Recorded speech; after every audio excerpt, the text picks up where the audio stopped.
Hello and welcome back to another episode of Red Tinted Glasses. This is a special sort of episode because for the first time on Red Tinted Glasses, we've got a current Aberdeen FC employee coming on. Today, I speak to Commercial Director Rob Wicks around the new stadium proposals at the beachfront, or New Pittodrie, as we don it in this interview. We cover a wide range of topics, including costing, matchday experience, and also any negatives that may have cropped up in recent questions from fans on social media. I hope you do enjoy the episode. And if you do, make sure you share it amongst your friend group, share it on social media, Facebook, Twitter, Instagram, wherever you may be listening or whatever social media platforms you're in. Please do share it amongst all your Aberdeen friends because the club are really keen to get as much support for the stadium proposals as possible. Please also make sure you use the hashtag Team Aberdeen in any sharing of the episode as well, just to further enhance the campaign. So sit back, relax, and enjoy this interview with Rob Wicks and myself. Rob, welcome along to Red Tinted Glasses. Pleasure to get you on today. And obviously the purpose of today's chat is around the proposed stadium plans at the beach. Obviously encouraging plans that many fans have got behind the proposed section. So I think we'll just start off with how confident the club are that they will receive the go-ahead for these plans, and how important is it the fans make their views heard, not just on social media, obviously, but to local councillors in urging the support for this proposal.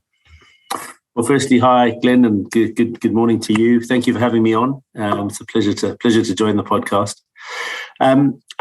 I'd say, we feel there's a compelling case to be made for the stadium at the beach. We've obviously just gone through the recent elections, and I think inevitably any new administration is going to want to stamp their own mark on the plans. But in all the discussions that we've had with politicians from all parties, right across the political spectrum, it's clear to us that there's a real will to want to see these plans delivered. I think it's going to be a critical couple of months. We've got an important council meeting coming up in June, later this month, and then another one in August. And hopefully the combination of those two, with all the work that's being done on the outline business case, will give us a really decent steer as to where we're at. I think in terms of your second question, I think it's vitally important that supporters make sure their councillors know the strength of support that's out there, and that they aren't swayed by a vocal minority. We're asking fans to send in their emails and letters to their councillors stating their support. We're asking people to use the hashtag Team Aberdeen for any social media use, and let's show the councillors that there is genuine support for this. We've just recently conducted some further economic impact research, working closely with the Chamber of Commerce, and there's been a fantastic response to that. I haven't seen any of the actual data, but we've had a really strong response from businesses and fans to that, which has been really encouraging. So we'd ask fans to do the same thing here. And I think when I spoke to Lynn before, obviously speaking to yourself, it was quite a high percentage of fans in the recent fan survey that the club did that were in favour. So obviously we want to kind of see that number transcend towards the council support as well to have as much impact as possible. Very much so. Yeah, that number was over 90%, and it was a large sample size of over 6,500, I think, from memory. So that was certainly very encouraging. So I think a combination of that, the economic impact work that's being done, the broader outline business case, and various other bits and pieces of work that are in the mix are going to hopefully demonstrate the scale of support that's out there. Yeah, I suppose, you said you've got the important meeting coming up later this month with the council. Is there a worry that we could face similar lengthy planning and legal processes that occurred, especially, recently around Kingsford with this proposal? I think we're hopeful that won't be the case. I think the difference here is that, with this particular location, it was the council that approached us to have the initial discussion. So you'd like to think that, with that in mind, planning would be a fair bit more straightforward. Kingsford, as we all know, was not without its challenges given its location. Mm-hmm. I think the one thing that every local politician agrees is that we've got to be, ambitious. We've got to be creative to try and improve the city centre. We've seen the challenges that have come to the high street, or with the high street pre-COVID, and then the ravages of COVID over the last 2 years. The whole city centre plan, the city centre master plan, now includes the beach. And when the council first approached us, they made it really clear to us that they saw the club and the stadium, if you like, as effectively the anchor tenant and integral to all of those plans. And I think if you take a step back and you look at what's being proposed for the beach, I don't think it really stacks up if the stadium isn't there. Okay. So I think hopefully from a planning and a process perspective, we can move through that, with in inverted commas relative ease. There certainly seems to be strong cross-party support to help deliver the plans, and hopefully at reasonable pace as well. I suppose when you say at reasonable pace, what sort of timescale do you believe is realistic, or is that still to kind of be decided just now, depending on what happens later this month? Listen, we'll try and build the stadium as soon as we can. We've got to get certainty around a series of key things. The June and August meetings are going to be really important.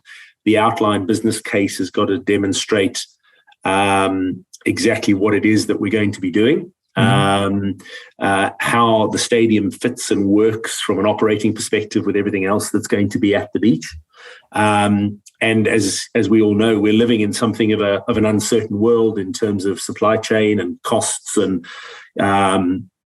various other things that have come as a result of COVID and the war in Ukraine. So, we're mindful of that. I'd ask fans to be patient as we work our way through this. This is a massive undertaking. I don't know a single stadium project anywhere in the world that's run absolutely to time. But I think there is enough support and desire and will to see this thing happen. Yeah. But if you were going to pick a time to build a stadium, probably not now. 2022 was always going to be a tough year, but there's as I say, a lot of drive and a lot of will. So we'll build it as soon as we can, and as soon as we're absolutely clear on the funding. Plans to go around it, and I'm sure we'll talk about that a little bit later in the interview anyway. Yeah, and obviously a lot of people's kind of maybe concern, if you want to use that as the right word, is obviously going to be the costing of the stadium, as you kind of alluded to. Costs are increasing. It's just the way the world is going just now, and I think rightly or wrongly it is a major concern for fans, especially when again, I don't really like going back to Kingsford. If we're looking forward here, anything over 50 million was seen as unaffordable when we were speaking about Kingsford previously. So, what is the kind of club's thoughts on funding this stadium? So, we've got to find the right way in which to secure the funding that's needed for this. That's going to come in a variety of ways. We've obviously still got to sell the Pittodrie site.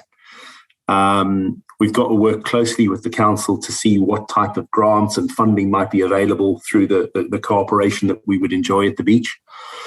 We're looking at a variety of alternatives. We've seen training grounds and stadia funded through bonds and other incentive programs which have been out there. So we're certainly exploring all of those.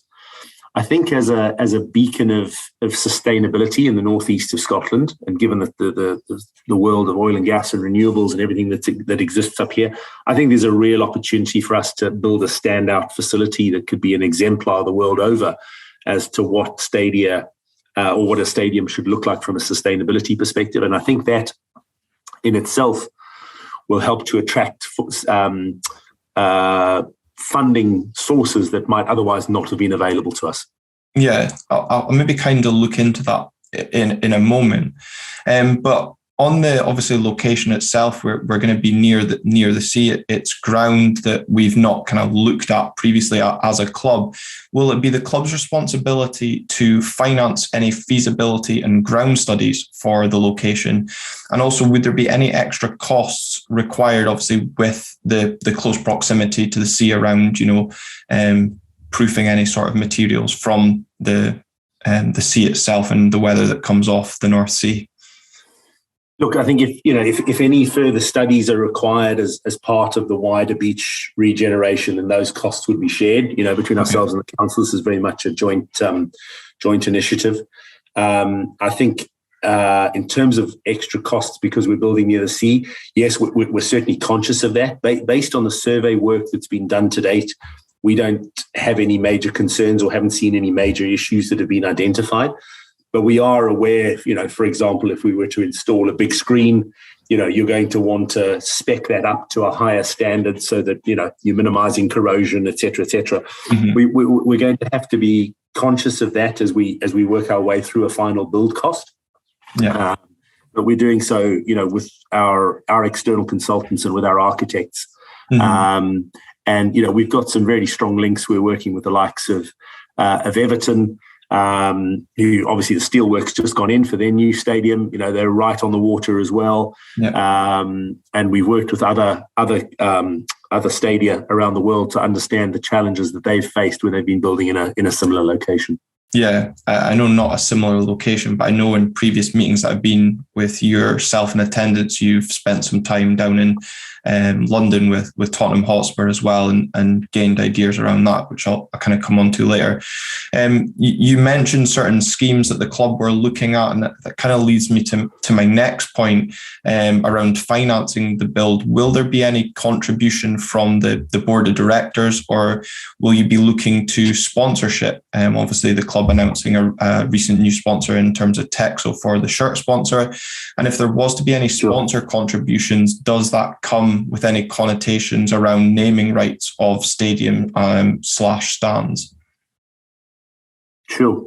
So look, in terms of how this is being driven, Dave as chairman is very much leading the charge here with myself and Kevin McIver, our finance director.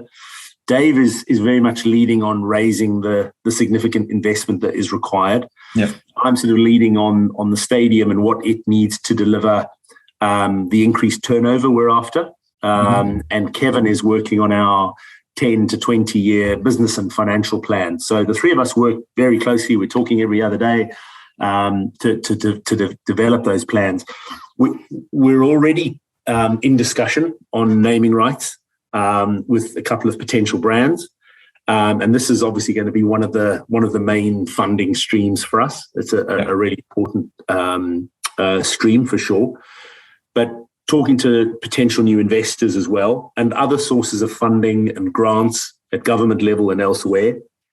And as I said, there are other funding examples that are out there, bonds, debenture and share schemes with fans as potential options. So there's lots of good ideas. As I say, some have been put to use for new stadia. Some have been used to either build from scratch or to complete training grounds elsewhere in the country. So, I think we're well placed. We're very well connected with the people who are delivering those in different parts of the country. And it's going to take a combination of these things to get this over the line because, from where stadium costs were 4 years ago, there's been, a massive increase. Yeah. And I think it's good that you mentioned the debenture and share schemes because that was one of the questions one of my friends had to kind of ask to yourself around raising funds in that manner. So it's good to see that the club are already taking steps to explore that. Obviously, I know we've got the DNA scheme as well, but that's obviously more ring-fenced for the footballing side of things. But I suppose on top of that as well, would the club be willing or any look at, would there be a knock-on effect on ticket prices when it comes to building a new stadium? On top of that, would fans see an increase? I know obviously we've frozen season ticket prices this year as well, so fans may have concerns about that, obviously with the cost of living going up as well. Look, I think there are two things that are important here. One is to say, we're not going to be looking to hike season ticket prices to an unachievable level, so that fans are indirectly paying for the stadium. This is primarily got to be financed from out with that sort of income. Mm-hmm. That's not fair on the fans. If we come up with a debenture or a share scheme, that is obviously something very different. I think the other thing that's really important, there are a number of examples around the world where new stadia have been planned and funds have been diverted away from football to help pay for the stadium. And that's not something that we want to see. It would be wrong of the board to do that. It would impact the football operation. It would impact performance.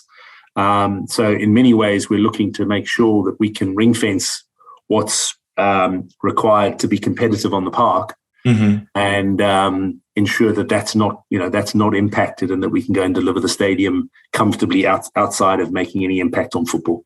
Yeah, and I think that's really encouraging, not just for myself, but anyone tuning into this episode will be delighted to hear it's not going to have a knock-on effect on the pitch as well.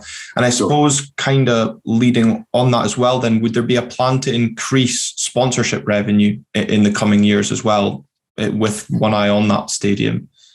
Sure. If I look back over the last couple of years, we've added over £1 million now to our sponsorship and commercial revenues. And yes, we're always seeking to increase those year on year. What we've got to be careful of as a club is,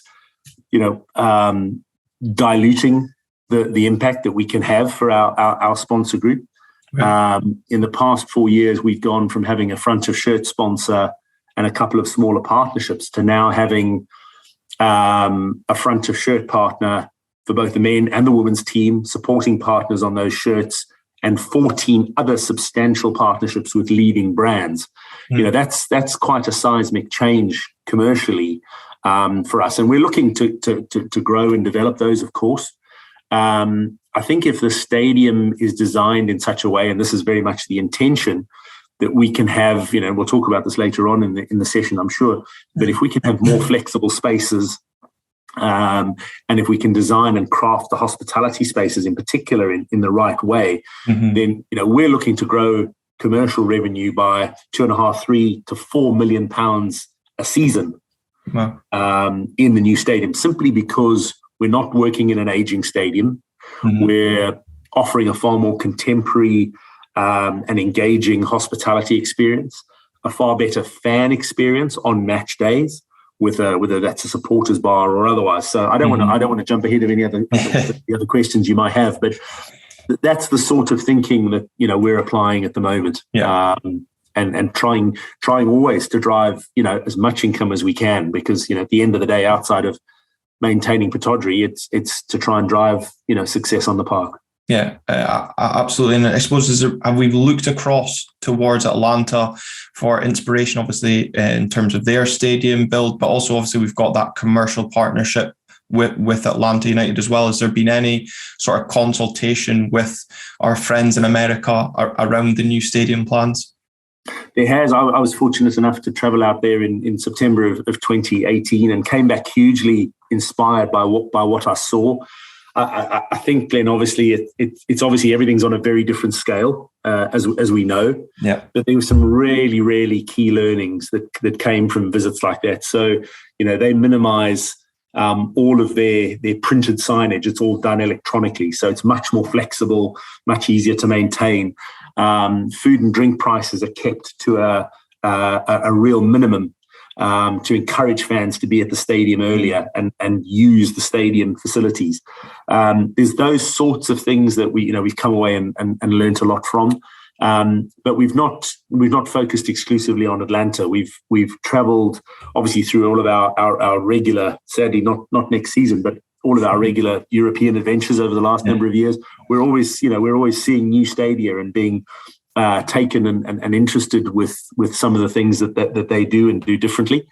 There've been some changes at clubs here in Scotland. We've seen the redevelopment of the main stand at Hearts, and done some fantastic things. They've done some things that we would probably do differently. Yep. I've had opportunities to go to places like Ghent in Belgium and seen, for example, them operating a Michelin star restaurant Monday to Friday as part of their non-match day hospitality offering, but then that exact same facility converting on a match day to deliver a premium hospitality experience. Yeah. So loads and loads and loads of ideas. Our architects, I think we're very fortunate to be working with the likes of AFL. Our architects been heavily involved in the design of the Brentford Stadium, and there's been a lot of inspiration that's been taken from that as well. So I think we're in a good place with all of that. Yeah, and another kind of, just to go back on the funding side of things as well.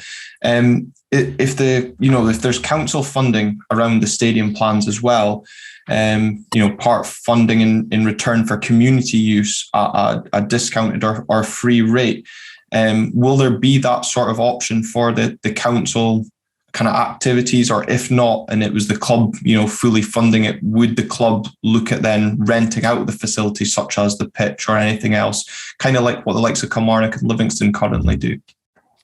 Yeah, I think what we've got to do is make sure that we are delivering what we need from a football perspective, first and foremost. It is fundamentally, it is the home ground for Aberdeen Football Club when it comes to football. But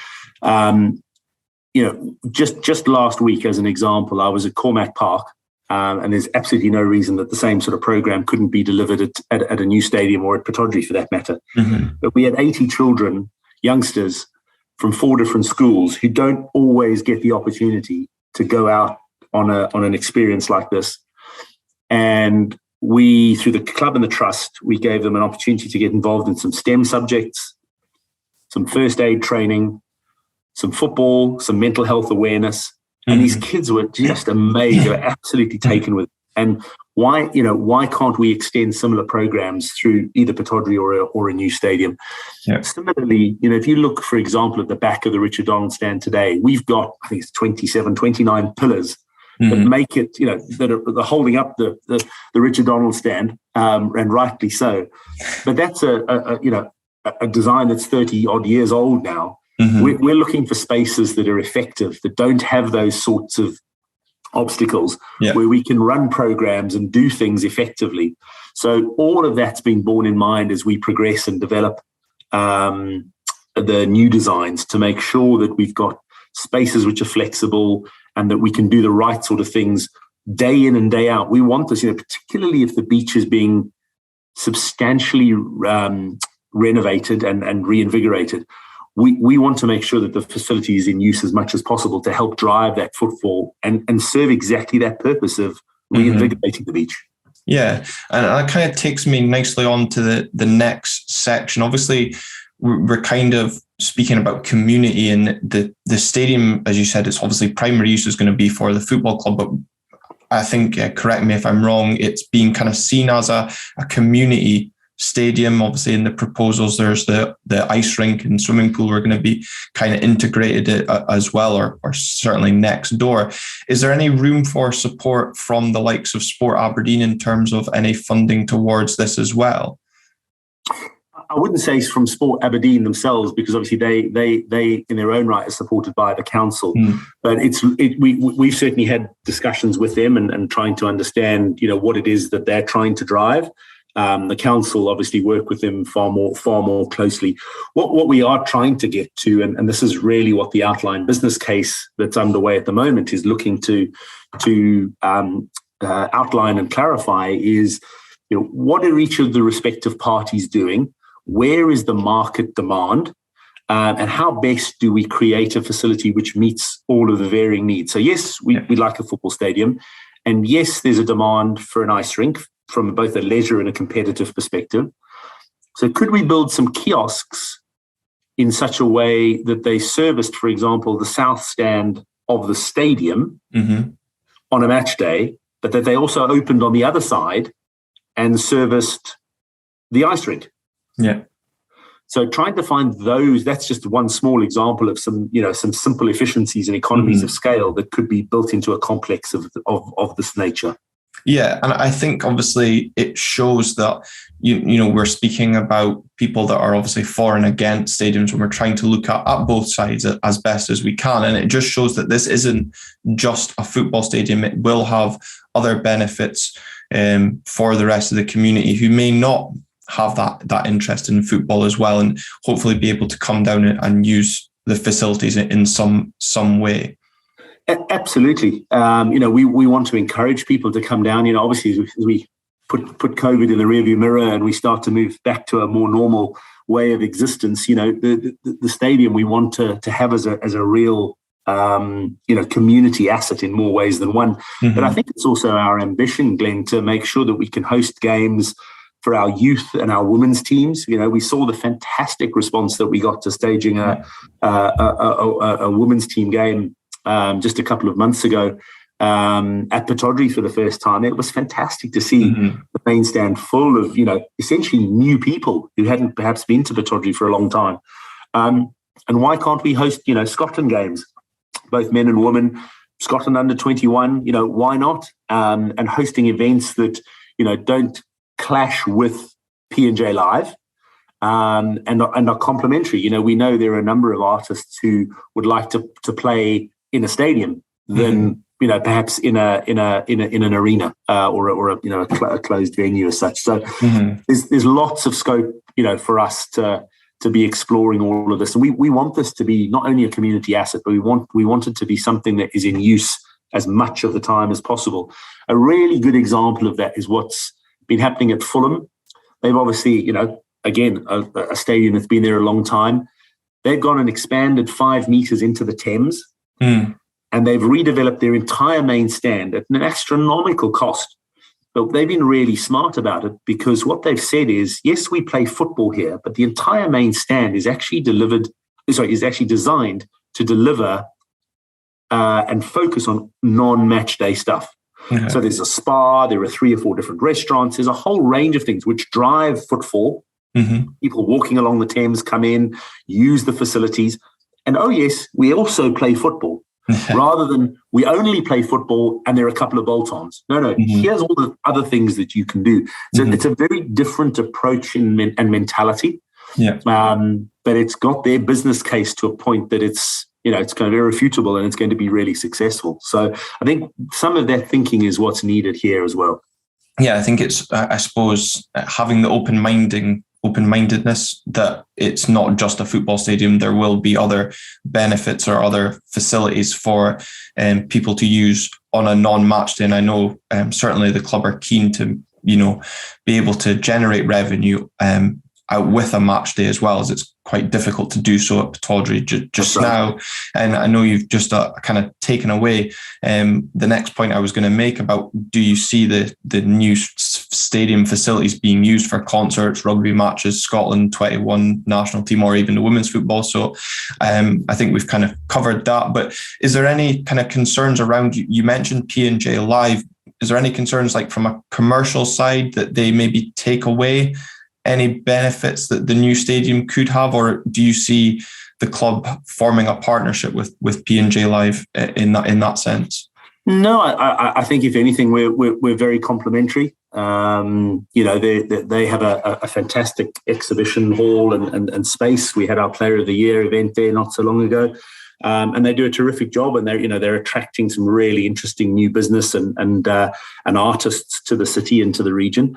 But I think there's definitely a case to be made for the stadium being able to host, events of a different scale and size, or artists, as I say, who want to play in a different type of space.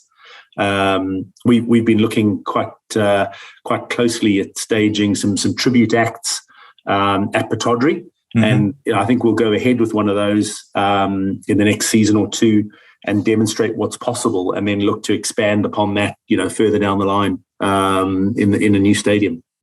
Yeah. Now, moving on to the stadium itself, I know maybe the kind of difficult to talk about as things are still very much in the design stage, but obviously the design itself is very much a hot topic, as is the capacity. As I said, I've previously been to a meeting, and again, it's kind of back at the Kingsford stage, where it was you and Dave met the supporters clubs and you were speaking about the capacity of the stadium. And it's where I first realised how expensive a seat costs, a single seat costs for a stadium. So what do yourself and the board see as a kind of suitable capacity for this new stadium? I know the figure of around 18 to 20k is being bandied about on social media, and that is that where the clubs see the kind of capacity being set up? So we've worked with some specialist consultants who've looked back at historic season ticket data, attendance figures for Pittodrie over many years. We've taken a view on it as well as a club, and the work of the consultants and where our head's at is largely on the same page. We think that somewhere between 16 and 18,000 is kind of where it's at. This works in terms of creating the right sort of atmosphere, affordability, and driving scarcity value as well. I think it's really important, Glenn, to appreciate that, with the inflation that we're seeing in construction at the moment, the cost of building a quality, and I stress the word quality, 16,000 seater stadium is about £80 million. It's a scary number because that same number 4 years ago was more like 55 million. Yeah. But we're really hung up on wanting to build a quality stadium. We really want to do that. We could spend a fair bit less money, but I guarantee you now that fans would not be happy from the day they walked in. We've got to build something that's going to be, this is the home of the football club for, let's say, the next 75 or 100 years, if you look at how long Pittodrie's lasted us. Yeah. So if we also fundamentally go back to more of a commercial question, if we don't build a stadium to the quality that we're talking about, then we're probably unlikely to benefit from the increase in turnover that we're going to be expecting from the stadium. And we see that as somewhere between £2.5, £3 to £4 million a season. And, yes, build a basic stadium for less, but you're not going to see the longer term benefit. So if we were to build a 20,000 seater stadium, that's going to cost, give or take, 100 million. And if you think about when we're absolutely going to need that capacity, it's only for a couple of games a year. And so it doesn't really make it investable. And I think it's really important to put this in context and a little bit of perspective around this. If you think last season, we sold, and I appreciate there's some COVID implications, but let's put it in context. Yeah. We sold 9,200 season tickets. That was close to a record for the club as you're going to get. Yeah. It's still some way off of our aspiration of 15,000 season ticket members, and hopefully that will come in time. We're all working towards that. But we know from our own data, but in talking to clubs right across the Premiership, that somewhere between 25, 30, 35% of season ticket holders don't attend games on average. And I think that figure is probably exacerbated a little bit in Aberdeen because we've got a number of people who work offshore. They're here for 2 weeks, then they're gone for 3. And it kind of averages out at this figure of about 30, 35%. And we see that in all of our data. I've spoken to Celtic, Hibs, Hearts, exactly the same with them as well. So if I go back and I think about, if we met our aspiration of 15,000 season ticket members, and everybody's got that as one of their key objectives, everybody's trying to drive to that number. If we move to the new stadium and there are better facilities, and COVID's not a factor and all sorts of things, and let's say that sort of 65, 70% attendance grows a little bit, we're still going to have quite a lot of headroom. We're still probably only going to get 10,500, 11,000 season ticket members through the doors at an individual game. That's going to leave 5,500 seats available. If we allowed, say, 1,000 seats for visiting fans, and smaller clubs are going to be a lot less, but if we restricted the away clubs to 1,000 maximum, we've still got headroom for about 4,500 for walk-ups and everything else. And, what we would look to do is offer the opportunity for season ticket members who aren't able to attend on a particular day to sell their ticket back and free up that space. So in my mind, I would rather see this, let's try and drive the scarcity value, because I think an atmosphere, let's call it New Pittodrie, is going to be far more compelling for the team to play in when it's 90% full 9 times out of 10 than 60% or 65% full 6 times out of 10. Yeah, and I think if you look at the likes of Tynecastle, you probably see that even if it's not totally full, you still generate a pretty raucous atmosphere, as you allude to there, even 90%. And, just a couple of things you touched on there, maybe limiting the away allocation to 1,000.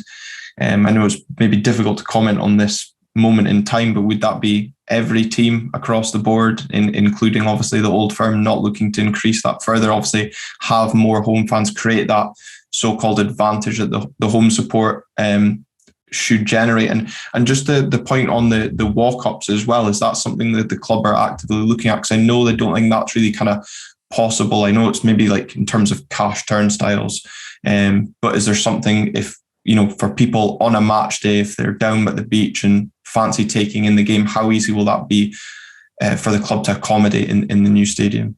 Oh, there will always be an element of walk-up provision. There's no doubt about that. But what I'd like to think is that they're probably hard to come by, because hopefully we're playing a decent level of football, and there simply aren't those seats available, because our aspiration of getting to 15,000 from a season ticket perspective is there, and so we find ourselves quite limited. Going back to the away section. One thing I think that we would like to explore is it possible to have an away section that flexes, so that we're able to scale it to a point that is capped, because nothing more frustrating than seeing 80 fans turn up from somewhere in the Central Belt. And there's an entire section there that, is, we're having to switch the lights on and open the kiosks and do everything. Yeah. It costs us, money. There's stewarding, there's all manner of different things. So if we could have an away section that could flex in terms of size, it's capped at a sensible number. Yeah. What we've got to be honest about is, there's very good income to be had when some clubs visit from an away fan perspective. And it's very difficult for the club to turn that down. But by the same token, if the rest of the stadium is largely full of home support, then I think the club would be very prudent and take the right view to say, well, that away section needs to be of a limited size. Yeah, no, that's good to hear. And on the design as well, I know it might be difficult to speak on. Are the clubs set in a certain design, or is that still to be explored? Would it be like steep stands similar to what we've seen at Tynecastle? Or I don't know how it will work in capacity. I was watching the Europa Conference League final. You saw the stadium in Tirana that had 2 tiers. Yeah. I think it was a 20,000 capacity that had. What sort of vision do the club have in terms of the actual design of the stands? All of the work that's been done to date, Glen, is very much focused on a single tier. That is probably more of an affordability perspective than anything else. Yeah. We've talked at times about closing the upper Richard Donald stand, and that would effectively make Pittodrie a single tier stadium.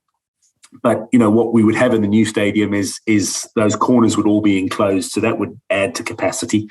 But single tier is very much of our in our mind and our thinking. So much so that the architects are of a similar thought. Yeah. But where I think the vision is for creating that atmosphere with as much rake as we can get, and that's been one of the key briefs that's gone to the architect. I'm relatively new to Scottish football, but there are a few away days that I think one enjoys more than going to Tynecastle. And everybody talked to me about that before I'd gone, and I was I'm not sure what to expect, and eventually got myself there. And I think they've got some challenges in their new stand, but fundamentally you do have a really good view, and you do feel like you're sort of on top of the players in many ways, and it creates that intimidating atmosphere. So there's no reason that we can't do something similar. And really create an environment that makes it a tough ground to come to and play at, because we know we have an amazing support. They can be incredibly vocal, and we want to make let's call it New Pittodrie as much of a fortress as possible. Yeah, and I suppose, in terms of creating the atmosphere, you speak about rake. Will it also be a low roof? And probably your favourite question that you get asked a lot just now, safe standing. What is the club's view on that for New Pittodrie, as we're calling it in this interview? Is that going to be a section, a stand? Is it still undecided, or will there be a survey out to the support again on these sort of elements? I'm not sure it needs another survey. I think we're hearing it loud and clear as to just how important it is, Glen. We're committed to making sure that there is safe standing in the new stadium. I think if we did survey anything, it would be to try and get more of a handle on the amount of demand that is there. I mean, I think you could probably safely say, pretty much everyone in the red shed would be an enthusiast. But are there other people, elsewhere within the ground that might, want to take advantage of that? So, we've had discussions with some of the seat providers looking at the different alternatives and options. There's a fair bit that we've got to consider in terms of, they've got to be able to lock down in certain instances. They've got to be able to flip up for safe standing. There's a whole range of different things we've got to be thinking about. But as a club, we're committed to it. We hear it loud and clear from the support. We see, a lot of standing in the red shed as it is. That causes us some challenges from time to time, as we know, with the authorities. So for us, it's something that we want to deliver. We see it at other grounds. We hear of a number of other clubs that are already, investigating it and looking at it in the context of their existing grounds. So very, very much on the agenda. Yeah. Moving on to the match day experience, because I know I've taken up a lot of your time already this morning, Robin. Seems there's a lot to cram in, but how much do you feel that new Pittodrie will enhance the match day experience from current Pittodrie, not just for your normal match day going fan, but also those that may be, taking hospitality on a regular basis as well? I think, Glen, it'll be night and day. We are. Let's talk about the hospitality side of things first. I came to Pittodrie 4 years ago with a whole range of kind of ideas and concepts that I wanted to bring, and some of those have come to fruition. Others just can't be delivered yet because we don't have the facilities to deliver what we're trying to do. In a new stadium that's purpose-built with the right sort of spaces, one that embraces the sea, that looks out, it's got some fantastic views out to sea, but also some great views of the pitch, with the right sort of tiers of hospitality. I think, we're talking about everything from a fan zone where you can come in early, get a beer in a premium GA kind of environment, all the way through family dining to more contemporary dining, in the family dining, bringing the kids along and enjoying yourselves. In the contemporary dining, not having to put on a tie, having a beer in a jacket and a pair of jeans, seeing your friends. It's a close community, as we know, in Aberdeen. Yeah. All the way up to, a high-end restaurant that delivers a fine dining experience. Those are the sort of things that we're looking at from a hospitality perspective. Yeah. But I think, just having modern, flexible spaces that allow us to, whether it's a fan zone or put on entertainment, those are the sorts of things that we're looking at to really try and drive. Yeah. And I suppose to kind of touch on that point that you just made again, harping back to conversations that I've been in and around yourself previously, one of the key things that I kind of got when I spoke to people that ahead of speaking to you was the kind of fan zones, if you want to call it that. And I know you were kind of looking at maybe creating a family sort of area. Now, whether this is going to be outside or in the concourse, as you said, from your experiences with Atlanta, is that something that the club are still actively looking at and creating maybe a family area, a separate area for other fans that maybe don't have kids or aren't coming with their family, and maybe even an area that's a bar, an area that's food only? But I'm assuming the club are looking to do all this inside the concourse and generate that money for the football club. You're talking about at Pittodrie currently? No, in terms of a new stadium. Yeah, no, absolutely. We're obviously looking at the broader plans for the area as a whole, and an integrated facility which has got the beach ballroom as part of the mix suddenly starts to open up some really interesting opportunities. We obviously we marketed the fan zone a couple of months ago, and we were blown away by the response. Sold out in 72 hours, and it worked like clockwork. It was a great success. It really showed that there's an appetite and a demand for what could be on offer, and that was a pie and a pint and the manager, and Willie Garner and a couple of former players turning up. That was fantastic. And the more of that sort of thing that we can do, And this goes back to, why is this project being done in the first place? This is about driving footfall. This is about revitalizing the beach and the city centre. Mm-hmm. And if we don't have those sorts of attractions and initiatives, then what's the incentive to come down? These are fundamental cornerstones, if you like, of the broader strategy. So there's a huge amount of work that's going into that to make sure that we can deliver those sorts of things. We're going to be doing more of the fan zones in the context of current day Pittodrie as well. Mm-hmm. We're going to be looking at what we might be able to do within the stadium, but also utilising and repeating the beach ballroom experience. We're going to be opening up the top of the Richard Donald stand. There was talk for a while at the club that we might close it and drive a bit more scarcity value. Mm-hmm. But we're actually going to open it again. We've made some really significant inroads with our Don's Days Out. Yep. Our junior DNA program is flying. We've got nearly 10,000 members on that. These kids are coming in for the first time. They're bringing mum or dad with them and getting those groups into the upper RDS. And we will certainly create an area in the new stadium that caters for people who want that type of experience as well. Yeah, that junior Don's DNA program, certainly the Sign for the Dons is a great program. I don't know who enjoyed it more, myself or my son. I think those that know me will know who definitely enjoyed it more. But I guess is the preference then, obviously we're looking at a regeneration of the beach area as a whole, and obviously the stadium being part of it. But on a match day for a fan, are the club keen to get fans in and around the ground as early as possible?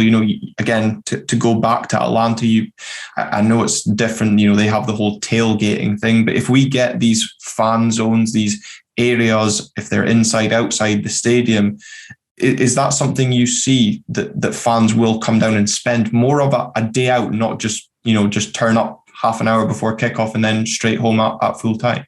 It's got to be an environment that you want to come to and see and enjoy. And I'm a Liverpool fan, as some of your listeners will know and viewers will know. And if you just take the example of going to Anfield and walking around and seeing whether it's the different statues that are up or some of the different history that is there, inscribed on the benches and the paving, to the memorial, to, there's so many different things that you can go and see and do in and around the environment, never mind being in a pub and, taking in the atmosphere at the Albert pub, as an example. We've got to create something similar. And so, if you look just on a match day now, how many people turn up in advance just to come and see the Sir Alex Ferguson statue? More of those, more statues, honouring our club legends, fan zones. There's a whole variety of things that we've seen elsewhere at other stadiums that we want to do ourselves that will create that environment. We've talked long and hard about, we have a very active heritage trust. And there's been talk of, do we create a club museum? Mm-hmm. Now, that's an option. It takes up a reasonable chunk of real estate within the context of a stadium. But could you make that more of a living, walking kind of tour where we can change displays maybe on the outside of the stadium, or there are various things, and there could be a path and a trail that you could follow that gets updated every couple of weeks or months that adds to the environment and the atmosphere of what's there. So I think there's a whole lot of things that we can do. If the quality of the match day experience, the food and the drink that's on offer as well is enticing and encouraging, then I think, we can definitely extend the experience beyond just 90 minutes of football. Mm-hmm. And if there's a fan zone that happens to be open once the final whistle has been blown, then you keep people there for even longer before, hypothetically, they go back up the boulevard and into town to enjoy their evening. Yeah, and I suppose in that case, the revenue still stays within the club as well. And I suppose ultimately in the city as well. Yes, absolutely. And I know the museum was certainly a topic that a few people brought to my attention to ask you as well, not just on a match day, but I suppose out with is an option for tourists coming to the city that they can go down and hear about our past. And, if there was tours of the stadium as well, it's something that can be included. And I suppose, we've been speaking about the experience pre-match, but what about during the match as well? I know, so we've had the Red Shed this season. There's maybe been some difficulties with certain people trying to create that atmosphere. I know there was a lot of discussion about fan banners being put in the red shed, and we haven't sort of kind of seen that. Yep. How much are the club willing to work with the certain fans in terms of creating that atmosphere inside the ground? Because it's all well and good having the, experience pre-match, but you want to create that good atmosphere in there as well. First, I'd say, just how amazing it's been to have the support of the everybody in the red shed. They've seen us through some challenging times, particularly this season. They've been incredibly vocal and hugely supportive. So a big thank you from the club to everybody that's been in there. It's been fantastic to see the uptake of season tickets and interest in the red shed for next season. I'm meeting together with some other colleagues from the club the week after next with, I think it's just over 100 fans from the red shed who want to talk to us about their ideas, understand some of the challenges that we face with the authorities in terms of what we can and can't do, because there are some challenges. Yeah. We want to try and improve the red shed experience as much as possible. I'm looking at a way in which we can erect a structure on which banners could be tied, or to which banners could be tied. We know that's been something that's been asked for. It's something that's quite difficult to deliver within the stand itself from a health and safety perspective. But I think what we can do potentially at the wall in the front, the sort of low height red wall, we can create a structure there. We've got a structural surveyor who's been in to come and have a look at that as to how best we do that. So I'll be talking to Red Shed fans about that next week. But there's no reason that we can't improve and continue to improve the experience. I think also, Glen, I think it's incumbent upon the club to make it really clear to fans who want to do something and on occasion do something different in the red shed, how best to go about that. We've had instances this season where fans have gone and produced a banner, not necessarily done that in consultation with the club, assumed it's going to be approved and accepted as a fait accompli, turn up at the stadium and then find that it's simply too big. Rather work with us. We'll give you some guidelines as to what we think can work, whether that's a surfing banner or whatever it might be, bigger, larger flags on poles, whatever the case may be. But I think the club's probably been remiss and not been clear enough, and this is one of the things we're going to talk about in a couple of weeks' time, about how we can be better at this, giving people enough guidance. They need to respect that and respond to that and come to us in advance. Don't present it 24 hours before a match. But come to us a week in advance, because all these sorts of things have to get fed into the pre-ops meetings so that everybody knows it's happening. And then away we go. And then these sorts of things can happen. Listen, I've championed the red shed from day one. It was my name. I want to see this thing happen, and I want to see it be in full voice with people who are happy and enjoying themselves. I think the kiosk service has improved a lot, the quality of the food, et cetera, et cetera. Let's get the actual atmosphere and the kind of vibrant nature and the colour and the noise coming out of that shit as best as we can have it. No, absolutely. I think everyone will agree on that anyway. And a final thing from me on the matchday experience: are you still planning on beating Spurs' stadium by 1 metre if we move to a new Pittodrie? I'd like to make it by 5 meters, but even if it's a meter, I've stood at that bar and I've had a beer. So it's certainly impressive. But there's no reason that we couldn't build an equally long one and add on a bit as well. So, and I guess if that was to be in the concourse, would there be any restrictions around the sale of alcohol in sort of fan zone areas? In and around the ground?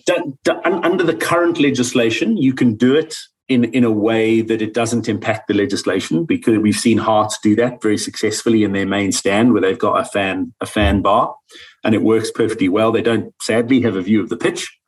But listen, alcohol sales for us in the context of football is something that's very much on our agenda. We've already started discussing this with influencers and stakeholders in the right sort of positions. It's going to take a lot more than it being just, Aberdeen FC beating that drum. It's going to take a collective effort from right across football, because there are a lot of minds that are going to need to be changed to get to where we need it to be. But if I think about the the sheer scale of the revenue that's been lost over the last however many years from alcohol sales. It's crazy. And, I was at Ghent in Belgium, and I had a chuckle to myself because I looked along the row of seats I was in, and there were two ladies sipping on a glass of Prosecco. And it was just so foreign at a football match, Yeah.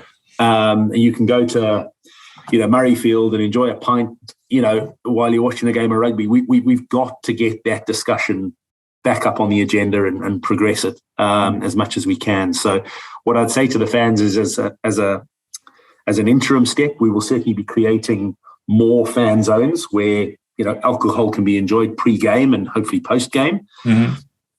As the next step on from that is designing spaces within the new stadium that can cater for a fan zone in the right way, but with enough flexibility so that should the legislation change, then we can open it up and you can actually have a view of the pitch and enjoy your pint. Because really, at the end of the day, that's what people want to do.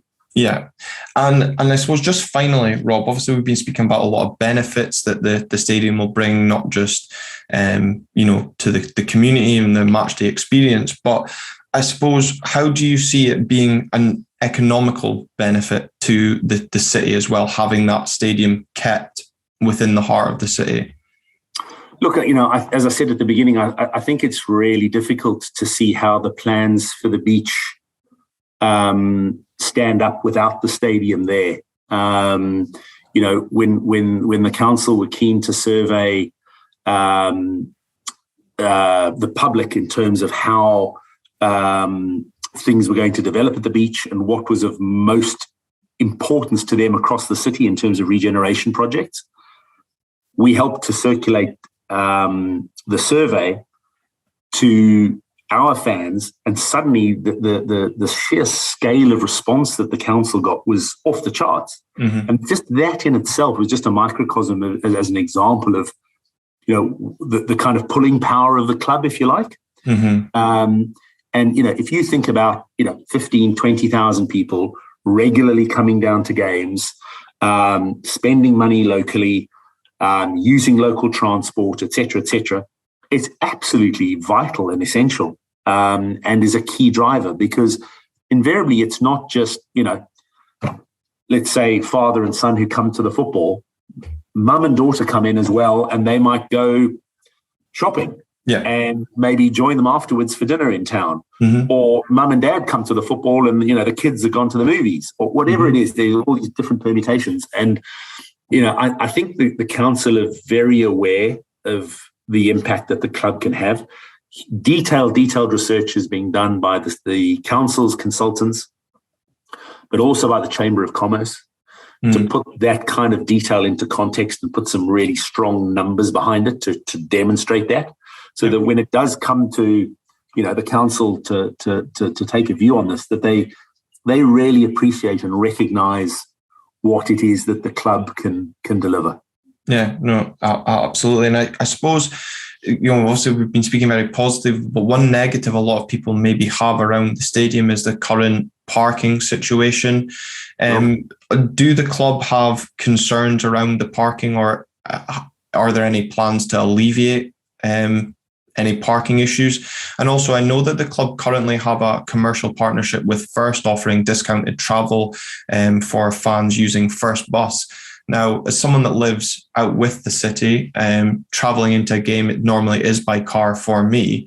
Right. But would the club look at other commercial opportunities with travel providers such as Stagecoach or ScotRail to offer discounted travel to try and encourage fans to use public transport rather than cars to get to games?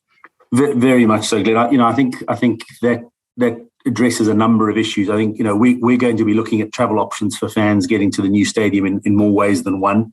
Mm-hmm. Up and down the country, we've got to be exploring ways of getting people to use more public transport. We know, for example, you're a perfect case in point that, around 50% of our season ticket holders live outside of the AWPR.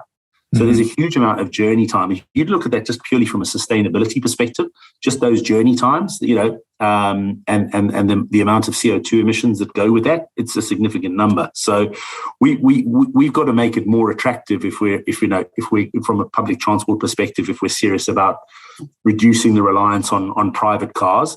Because it makes not only economic sense, particularly with the petrol prices it is these days, but also from an environmental perspective. So, very much on our agenda and looking at the best ways in which we can do that. I used the Ghent example as well. There must have been 20-odd thousand people in the stadium that night, and I'd say at least half of them were on bicycles. Not suggesting we'll see that trend flourish quite in the same way in Aberdeen, but it was really interesting to see this pure scale of people arriving on bicycles. Yeah, I mean, there's been a couple of times I have taken the bus in, and there is certainly a number of fans that are on the bus, but at £13 for a day ticket. So, and exactly. It's certainly something that if the club could do, and it would certainly maybe encourage more fans to use.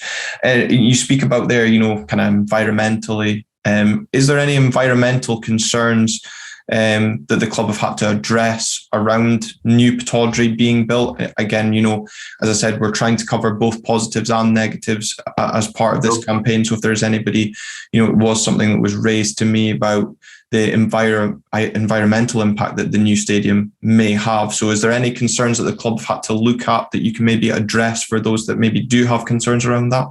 Well, a full environmental impact assessment is obviously going to be completed to be absolutely sure, but there's nothing that's been red flagged for us as a concern at this stage. I think for us, the ambition, Glen, is to build a very sustainable venue. Ideally the most energy efficient and environmentally friendly in Europe. I think one that is powered, if we can, by clean green sources.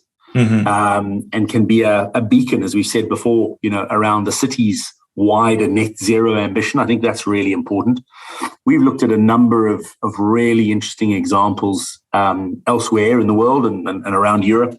Everything from, simple things like an EV charging station at the ground. I see Forest Green Rovers. I had a really good chuckle at this. They've got a solar-powered robotic lawnmower, for the pitch. There's some great examples of, rainwater being collected to either irrigate pitches, or in Seattle, it's being used to fill the ice rink, directed literally rain to rink and working really well. Like a huge trend in seeing solar panels on the roofs of stadia now that not only power the stadium, sometimes that power comes off and goes to their training grounds or goes to the local community to support the grid. But I think, for us as a club, I think we've got to look to make sustainability a key hallmark of the fan experience in everything that we do, so that you travel in a sustainable way, you dine or eat or enjoy, your fan experience in a sustainable way, and that the stadium does everything it can to support that broader ambition. Yeah, no, absolutely. It's great to hear you have those concerns, or you're looking at them if there is to be anything that does come up and there are ideas afoot to counter any argument around that. Finally, Rob, pleasure. Thank you very much for coming on, obviously being very open and honest around answering the questions. And thanks to those of you that have put forward questions for me to ask Rob, and hopefully you're pleased with how Rob has answered this. In terms of PR, Rob, for the club around this campaign in support of New Pittodrie, as we've kind of called it during this interview, how much PR is the club going to be putting into this? And also, I suppose, just to re-emphasize as we started on, how important is the fan role in this in terms of getting behind the campaign, not just on social media, but as we said at the start of the episode, towards your local councillors? Yeah, very, very much so, Glenn. I think first and foremost, the PR drive is to try and encourage fans as much as possible to voice their support for all that we're doing. We'll then work with the council sort of hand in hand to ramp up PR once the business case has been approved, and then we move into the more detailed design and planning phases of what it is we're trying to do. In all of our Gantt charts and planning and everything for the stadium, there are clear designated windows around when fans are going to be involved and engaged in the design process. Some of what we've seen, is very much still concept stuff. So there's going to be plenty of opportunity for people to be involved. I really hope this has been a helpful session. Mm-hmm. I think they've been, absolutely the right questions to be asking. It's a frustrating time because, there are these challenges from a funding perspective and supply chain and COVID and wars in Ukraine and all these sorts of things. But fundamentally at the heart of it, there is a will and a desire to see this project delivered as part of a much bigger, wider success and regeneration and reinvigoration program for the city as a whole. So we stand ready to play our part. We ask the fans for patience, given the scale and nature of what it is that we're trying to deal with. There's a new administration in place. They're going to take some time to pore over things and make sure that they're making the right decisions as well. But there is a collective spirit that wants to see this done and done in the right way, and to build that quality stadium that we talked about. So, as I say, I hope it's been helpful. I'd be very happy to come on again and chat. And as hopefully a lot of your viewers and listeners have know, I'm an open and a transparent guy. You're welcome to knock on my door at any time. And if you've got a concern or you've got an idea, better still, don't be shy and make yourself known. Contact Lynn, our SLO, and she can reach out to me. And I'm very happy to take the time either at a match or out with a game to talk to fans. That's when you really start to hear the interesting questions. So don't be shy. Yeah, I'm sure there'll be a lot of interesting questions coming into your inbox now on the back of that. But Rob, absolute pleasure to chat to you. As I said, thanks very much for coming on. Obviously, thanks to Lynn for organising this as well. And hopefully everybody that's tuned into this episode has found it interesting. If you have found it interesting and you're in agreement or support of the plans, as Rob said, make sure you contact your local councillors if you live within the city, of course. And why not share this episode amongst your friends, Aberdeen fans, let them hear what Rob's had to say in this episode. And if you are on social media, share the episode with also using the hashtag Team Aberdeen as well to raise more awareness around the campaign. So thank you very much to Rob, and thank you very much to all of you for tuning in. And until next week, we'll see you then.